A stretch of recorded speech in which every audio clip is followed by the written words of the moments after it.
Здраво сите, доброволте во третата епизода од новата серија на Рискерет. Денес се зборуваме за неколку играчи кои клубовите кои што ги купија ги смета за потенцијални ѕвезди. Тие има лош период во тој клуб, но подоцна се возвивна и направија фудбалска ренесанса во друг клуб.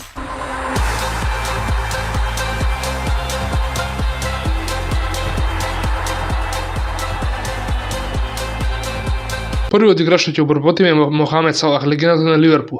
Малкумина знае дека неговиот прв клуб во премиер лигата беше Челси. Во јануари 2014 година Челси скешира 11 милиони за тогашното крило на Базел. Имаше само 21 години и поседуваше рапидна брзина, која што Челси можеше да ја искуси на своја коча, затоа што таа година Базел и Челси се сретна во лигата на шампионите и Салах постигна неколку голови. Против тимот кој што ќе го купи, се изгледаше идеално за Салах и Челси, но 12 месеци после трансферот Салах имаше направено само 13 настапи за нив и имаше дадено 2 гола. И следната година беше пратен на позајмица во Фиорентина. Жозе Мориньо јавно го критикуваше откако Салах имаше многу лош настап против четвртолигачите Шрусбери во Лига Купот, а Џон Оби Микел, тогашниот соиграч на Салах во Челси, кажа дека на полувремето таа утакмица Мориньо толку многу му навлегува на Салах во лицето, односно изреволтира да му се постави му се дере во лице во собликувањето, пошто Салах скоро и да заплакал. Следното лето Салах беше продаден на Фиорентина, каде што Челси искористи таа сделка за да купи Хуан Квадрадо. Очигледно Италија веднаш му делуваше на Салах позитивно затоа што во првите неколку утакмици постигна 9 гола.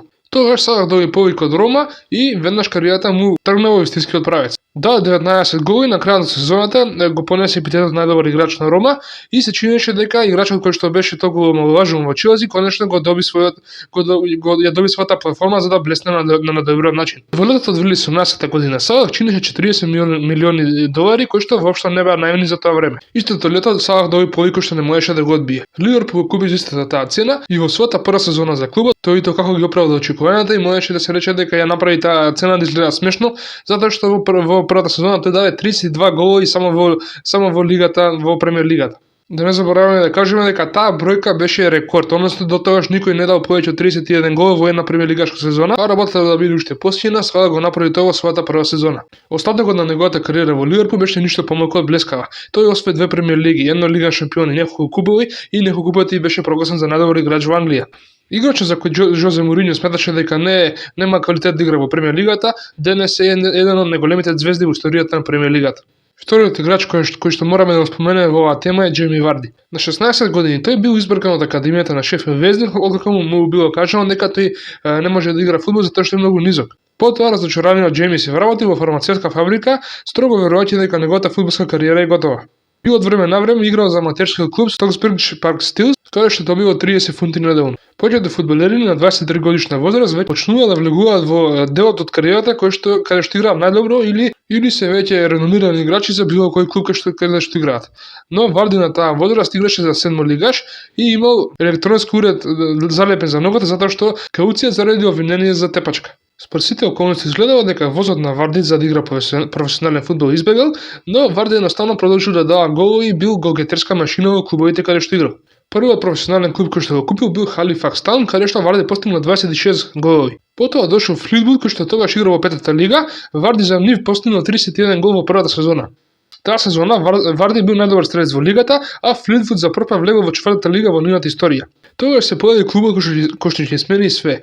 Тогашниот чемпионшип клуб Лестер Сити платил 1 милион долари за Џейми Варди, кој што во тој момент веќе имал 26 години. Таа сума била британски трансфер рекорд, платена за играч кој што не игра во ниту еден од клубовите од првите 4 лиги. Во првата сезона имал доста тешкоти, неколку утакмици бил повреден, неколку утакмици не може да опромени голот и побарал клубот да биде вратен на позајмица во Флитвуд за да проба да се врати формата. Клубот некако го предомислил и Варди останал во Лестер. Тогаш дојде бајковитата сезона 2015-2016 година, каде што Варди направи чудо. Варди стана првиот играч во историјата на премиер лигата кој што постигнал гол на првите 11 утакмици поред, кршејќи го рекордот на Руд ван Нистелрой од 2002 година. Ја заврши сезоната со 24 голови, помагајќи му на Лестер да освои својата прва титула во англиската премиер лига, сезоната која што беше една од најубавите бајковити приказни во историјата на англискиот фудбал. Но тука не завршува неговата приказна. Во следните неколку сезони тој продолжи да биде најдобриот играч на Лестер и кога замина во 2025 година, Лестер и официјално го прогласи за клубска легенда, односно за еден од најдобрите играчи во својата историја. Човекот кој што на 16 години бил приморан да работи во фабрика затоа што Шефилд Венздин му кажал дека не може да игра фудбал, на крајот на кариерата беше играч кој што настапил за англиската репрезентација и премиер лигашки шампион. Третиот играч е Диего Милито, пронадего на Мориньо кој што направи зверот еден просечен играч. Диего Милито ја потроши својата кариера играјќи во просечни клубови како Расин клуб, Дженова, Реал Сарагоса и слично. Пред да го купи Интер, неговиот најголем успех беше да биде најдобар стрелец во оваа лига во сезоната каде што Сарагоса испадна од лигата. Но тоаш доби повик од Мориньо и неговиот свет се смени. Италијанските медиуми се прашуваат дали оваа одлука на Мориньо исправна и дали Милито ќе биде вистинската замена за играча како Златан Ибрахимовиќ кој што тоа лето отиде во Барселона. Дури најоптимистичните фанови на Интер не очекува многу од Милито и го сметаа Милито за играч кој што ќе влегува од клупа. Но Милито ги занемаруваше тие изјави и го направи своето зборење на терен. Тој постигна 2 гола во финалето на Копа Италија против Рома, со што Интер го освои титулата во купот. На 16 мај таа сезона Милито го постигна победничкиот гол против Сиена и со тие 3 поени Интер официјално ја зема титулата го зема скудетото во италијанската серија А. А една недела подоцна на 22 мај Милито ги постигна и двата гола во победата на Интер против Бајерн Мюнхен 2:0 во финалето на Лигата на шампионите. 3 круцијални голови во 3 меча кои Интер му донесоа 3 титули. Со тоа Интер стана првата италијанска екипа која што освоила триплетата, односно да освои италијанската лига, италијанската куп и Лигата на шампионите во една иста сезона.